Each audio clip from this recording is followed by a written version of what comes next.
Akuntansi perusahaan dagang. Perusahaan dagang adalah perusahaan yang aktivitas utamanya menyimpan dan menjual kembali barang dagang tanpa memberikan nilai tambah terhadapnya. Ciri-ciri perusahaan dagang. Pendapatan utamanya berasal dari penjualan barang dagang sebagai perantara antara produsen dan konsumen. Biaya utamanya berasal dari harga pokok barang yang terjual dan biaya usaha lainnya antara barang yang diberikan dan barang yang dijual nama atau tidak ada perubahan. Dalam akuntansinya terdapat akun persediaan barang dagang. Tujuan utamanya mencari laba dengan cara menjual dagang dengan harga lebih tinggi dibanding. Siklus akuntansi perusahaan dagang. Proses pembuatan laporan keuangan pada sebuah perusahaan dagang dalam periode tertentu. Umumnya siklus akun transaksi tersebut akan dimulai dari transaksi hingga pembuatan laporan keuangan. Siklus akuntansi perusahaan dagang. Identifikasi transaksi ke jurnal umum atau khusus, posting ke buku besar pembantu, laporan harga pokok penjualan, membuat neraca saldo, membuat jurnal penyesuaian, neraca saldo setelah penyesuaian, menyiapkan laporan keuangan, membuat jurnal penutup, neraca saldo setelah penutupan, jurnal pembalik. Untuk mendapatkan informasi dalam sebuah laporan keuangan, yang pertama kita harus mengidentifikasi transaksi ke jurnal umum atau khusus. Yang mana jurnal khusus yang pertama ini adalah jurnal pembelian. Jurnal ini berguna untuk mencatat transaksi pembelian barang dagangan serta barang lainnya yang dilakukan secara kredit. Berikut adalah studi kasus jurnal khusus pembelian. Transaksi perusahaan dagang sukses Kemilau bulan April 2020 yang berhubungan dengan pembelian secara kredit. Yang pertama, tanggal 9 April dibeli secara kredit dari toko Gunung perlengkapan toko seharga 150.000. Kemudian transaksi pada tanggal 18 April dibeli secara kredit dari toko mewah perlengkapan toko seharga 300.000. Untuk mencatat transaksi tersebut, yang mana pembelian secara kredit yaitu pada tanggal 9 April 2020, PT Kemilau membeli perlengkapan dari toko Gunung sebesar 150.000.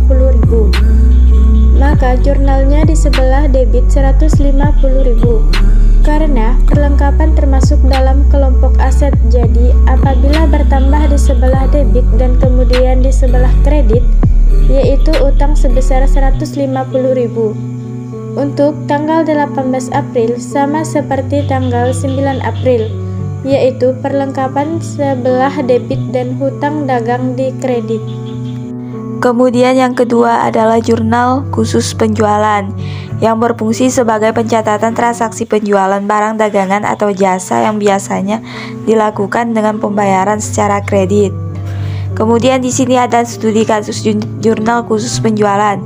Sukses Kemilau juga mencatat transaksi penjualan barang dagangan secara kredit sebagai berikut. Yang pertama, pada tanggal 5 April dijual kepada toko Matahari Dagang dengan harga 700.000, syarat pembayaran 2/10 N/30, nomor faktur 011.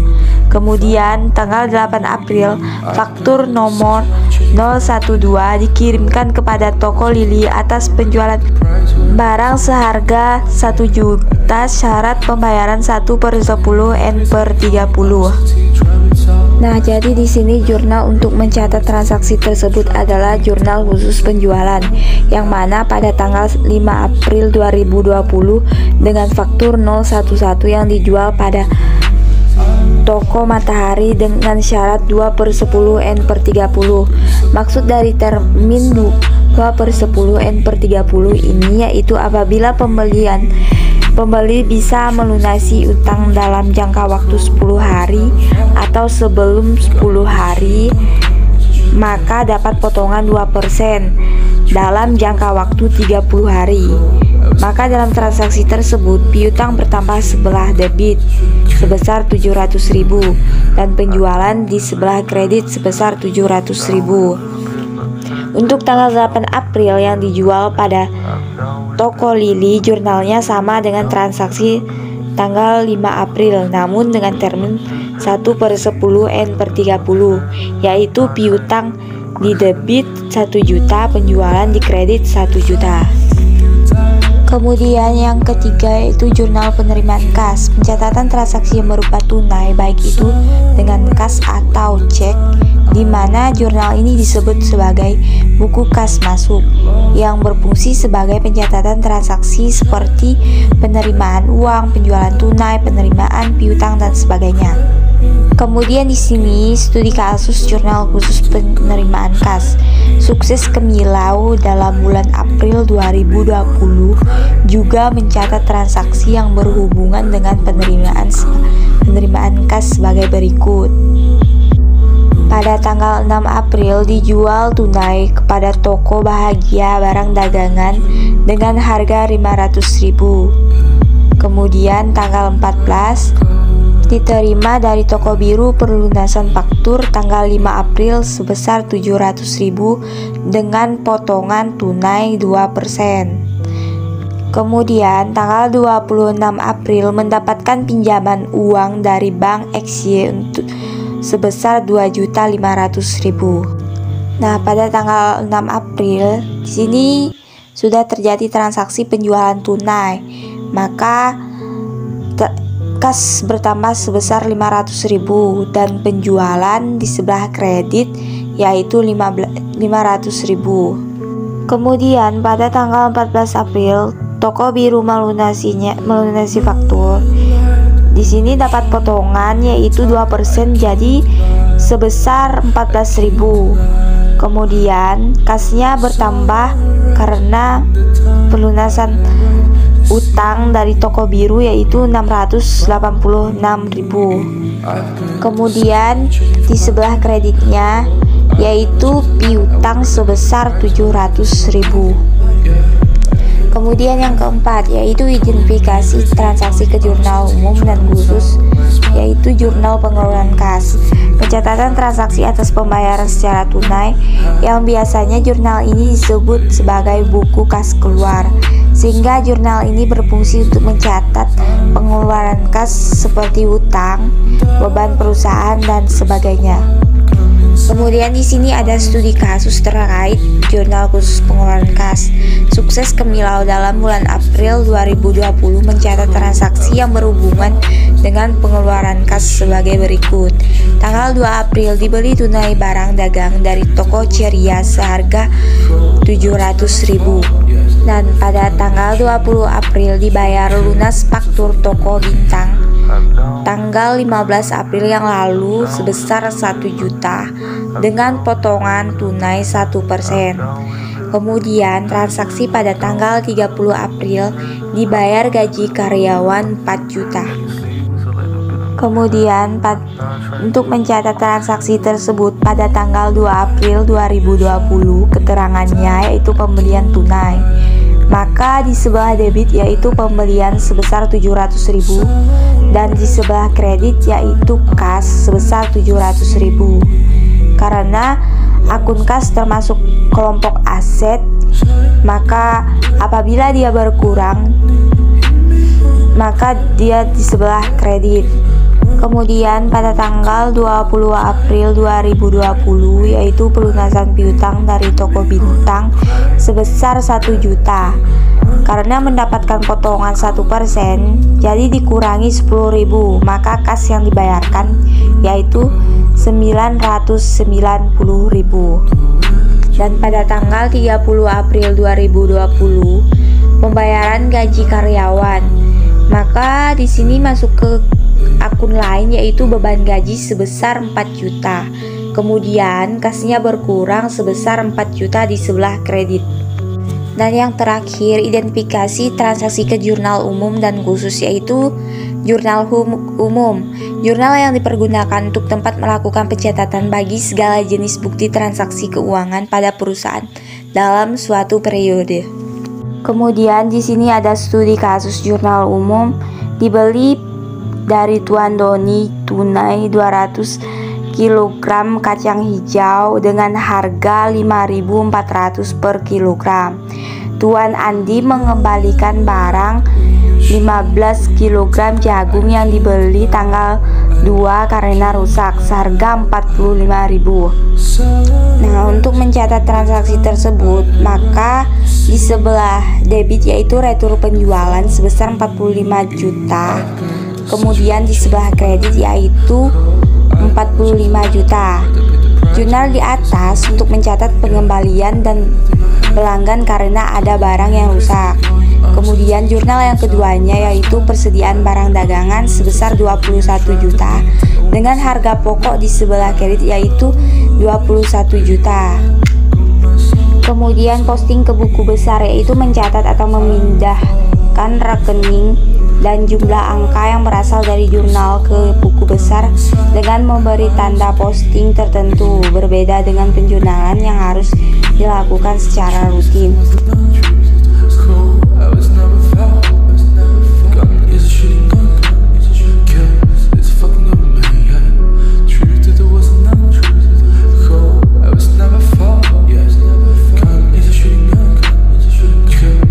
Kemudian setelah membuat buku besar, kita membuat laporan harga pokok penjualan. Perhitungan harga pokok penjualan dibuat pada akhir periode akuntansi, yaitu pada waktu disusun laporan keuangan. Penyajian harga pokok penjualan dapat dibuat secara terpisah dari laporan laba rugi. Berikut ini adalah contoh laporan harga pokok penjualan periode 31 Oktober 2006 yang mana sesuai rumus harga pokok penjualan yaitu pembelian bersih dikurang persediaan akhir maka dapat harga pokok penjualan. Nah, di sini sebelum kita mendapatkan harga pokok penjualan tersebut, maka persediaan barang awal yaitu 30 juta ditambah dengan pembelian dan beban angkut pembelian yaitu 121.200.000. Kemudian dikurangi retur dan potongan pembelian yaitu sebesar 9 juta. Maka dapat pembelian bersih yaitu 112.200.000. Kemudian pembelian bersih yaitu 112.200.000 dikurangi barang yang tersedia untuk dijual sebesar 142.200.000 dan persediaan akhir yaitu 35 juta. Maka dapat harga pokok penjualan yaitu 107.200.000. Setelah kita membuat laporan harga pokok penjualan, kemudian kita membuat neraca saldo, yang mana sebagai contoh neraca saldo pada toko rezeki periode 31 Desember 2005. Di sini menunjukkan saldo debit dan kredit yaitu sebesar 174.945.000 rupiah. Dan perlu diketahui dalam membuat daftar saldo, maka saldo debit dan kredit harus balance yaitu seimbang. Kemudian membuat jurnal penyesuaian. Di sini ada transaksi. Yang pertama, penyusunan aktiva tetap sebesar 5% setiap tahun. Beban untuk bulan Desember belum diperhitungkan. Beban penyusunannya dibebankan untuk bagian toko sebesar 60% dan bagian kantor sebesar 40%. Kemudian yang kedua yaitu perlengkapannya masih tersisa sebesar 760.000. Pemakaian perlengkapan digunakan untuk bagian toko 75% dan bagian kantor 25%. Kemudian yang ketiga yaitu bunga pinjaman di bank yang masih harus dibayar sebesar 75.000. Dan yang keempat, persediaan barang dagangan akhir periode senilai 2.886.000. Untuk mencatat transaksi penyesuaian tersebut, yang mana akumulasi penyusutan gedung dialokasikan mencatat depresiasi gedung, yaitu jurnalnya beban penyusutan gedung toko sebesar 228.000 di sebelah debit dan beban penyusutan gedung kantor, 150.000 di sebelah debit. Jadi akumulasi penyusutan gedungnya yaitu sebesar 375.000. Kemudian untuk transaksi bagian perlengkapan, yang mana alokasi pemakaian perlengkapan. Jadi beban perlengkapan toko dan beban perlengkapan kantor di sebelah debit yaitu 1.128.000 untuk perlengkapan toko dan 370.000 untuk perlengkapan kantor. Dan di sebelah kreditnya yaitu perlengkapan sebesar 1.500.000. Dan untuk mencatat beban bunga, yaitu beban bunga di sebelah debit 78.000 dan utang bunga sebesar 78.000. Kemudian di sini ada pencatatan harga pokok penjualan, yang mana harga pokok penjualan di sebelah debit yaitu 12.650.000. Kemudian persediaan barang dagangan 1 Desember atau disebut persediaan awal sebesar 5.110.000. Pembelian yaitu 7.540.000. Kemudian persediaan barang dagangan akhir yaitu sebesar 2.911.000 dan di sebelah kreditnya yaitu 2.911.000. Itu untuk penyesuaian persediaan barang dagangan. Kemudian di sini ada neraca saldo setelah penyesuaian dan kertas kerja.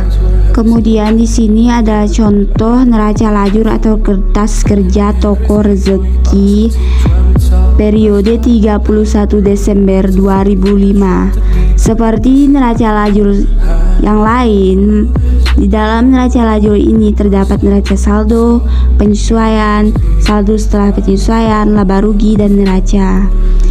Kemudian di sini sudah jelas perusahaan toko rezeki mendapat laba yaitu sebesar 1.010.000 dengan jumlah neraca saldo yaitu sebesar 174.945.000 dan saldo penyesuaian yaitu sebesar 17.636.000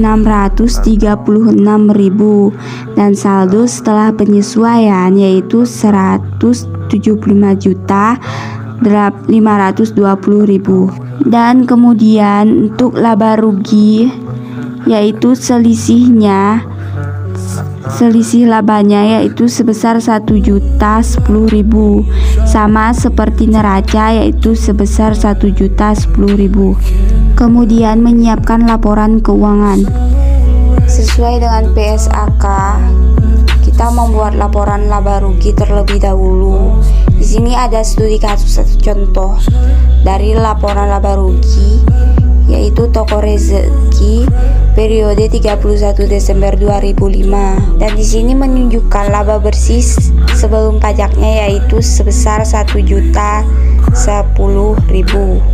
Dan kemudian di sini ada laporan perubahan ekuitas yang mana modal awal ditambah laba dapat modal akhir yaitu sebesar 101.010.000. Kemudian di sini ada contoh laporan arus kas yang mana beberapa kegiatan yaitu arus kas dari aktivitas operasi, kemudian arus kas dari aktivitas berinvestasi, kemudian arus kas dari aktivitas pendanaan. Di sini untuk arus kas dari aktivitas operasi yaitu jumlah kasnya sebesar 12.034.600. Kemudian arus kas dari kegiatan investasi 0 dan arus kas dari kegiatan pendanaan juga 0. Maka di sini jumlah arus kas yaitu sebesar 12.034.600. kemudian dikurangi dengan saldo kas awal periode yaitu sebesar 13.065.000, maka dapat saldo kas akhir periode sebesar Rp29.600.000. Kemudian laporan keuangan yang terakhir yaitu neraca. Di sini menunjukkan jumlah aset dan jumlah utang ditambah modal yaitu sebesar 156.440.600. Kemudian setelah laporan keuangan kita membuat jurnal penutup. Yang pertama di sini kita menutup rekening pendapatan ke ikhtisar laba rugi, yang mana penjualan di sebelah debit dan ikhtisar laba rugi di sebelah kredit. Kemudian di sini yang kedua menutup akun beban ke ikhtisar laba rugi, yaitu ikhtisar laba rugi di sebelah debit dan beban-beban di sebelah kredit.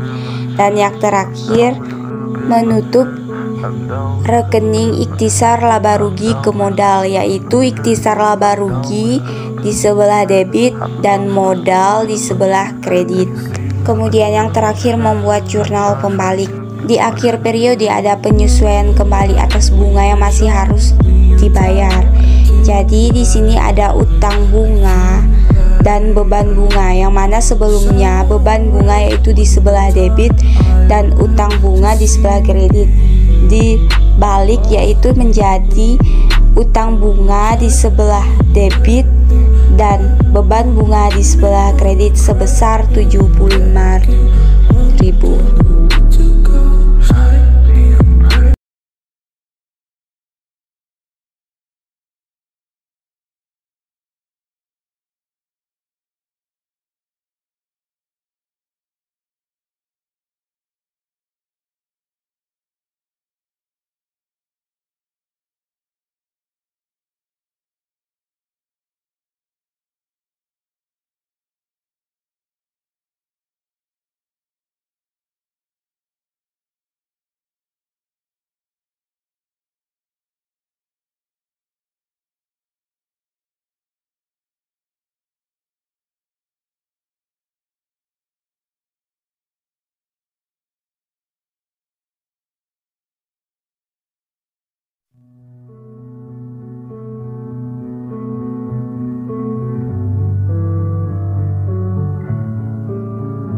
I'm lost with a little bit of my fun.